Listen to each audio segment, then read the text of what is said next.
Sebagai informasi, rekan-rekan media, Bapak dan Ibu sekalian, pengangkatan CASN memiliki beberapa persyaratan yang diperlukan oleh setiap kementerian, lembaga, dan Pemda.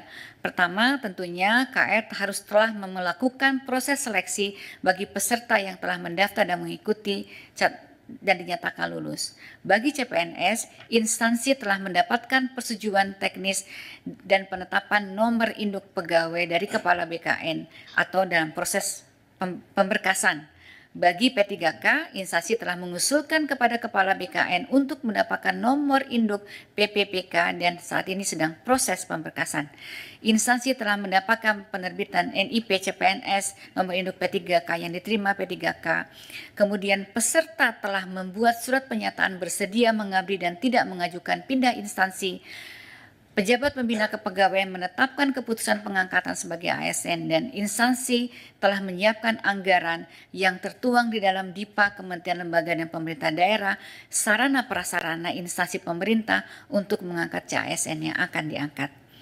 Sesuai dengan Bapak Presiden, dengan pengumuman ini, seluruh kementerian, lembaga, dan Pemda perlu segera menindaklanjuti kebijakan ini dengan menyusun perencanaan pengangkatan CASN secara melalui simulasi dan analisis dengan mempertimbangkan kesiapan masing-masing dalam pemenuhan persyaratan yang telah kami sebutkan. Kemudian segera melaporkan kesiapan ini agar difasilitasi oleh BKN agar pengangkatan ini dapat dilakukan paling lambat sesuai jadwal yang ditentukan sebagaimana yang saya sebutkan tadi.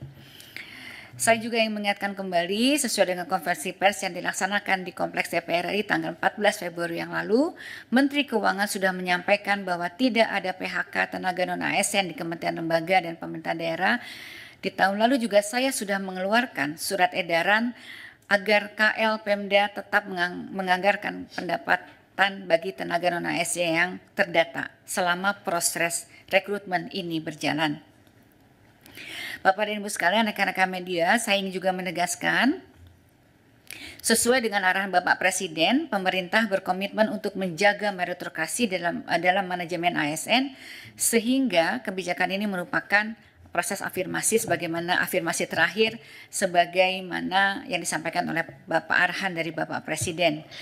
Selain itu, sesuai dengan Undang-Undang Nomor 20, nanti setiap PPK, kepala daerah atau menteri atau kepala lembaga tidak boleh lagi melakukan rekrutmen pegawai non-ASN di instansi dengan ancaman sanksi. Demikian yang dapat disampaikan. Sekali lagi, saatnya langkah proaktif ini dari Kementerian Lembaga dan Pemda, jadi mohon para instansi pemerintah agar secara proaktif untuk melakukan penyelesaian administrasi bagi calon ASN, mengingat kebijakan nasional yang akomodatif sudah ditetapkan.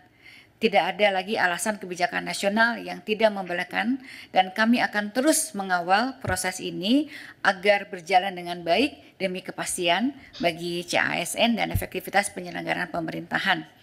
Saya juga ingin mengucapkan selamat kepada para peserta CASN yang telah lulus yang akan segera diangkat.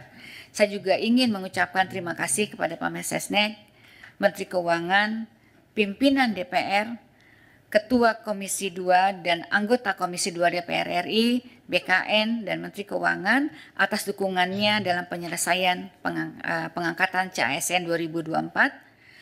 Rekan-rekan CASN selamat mengabdi dalam memberikan pelayanan publik yang optimal dan dapat memberikan manfaat yang jelas bagi kepada masyarakat. Terima kasih. Wassalamualaikum warahmatullahi wabarakatuh.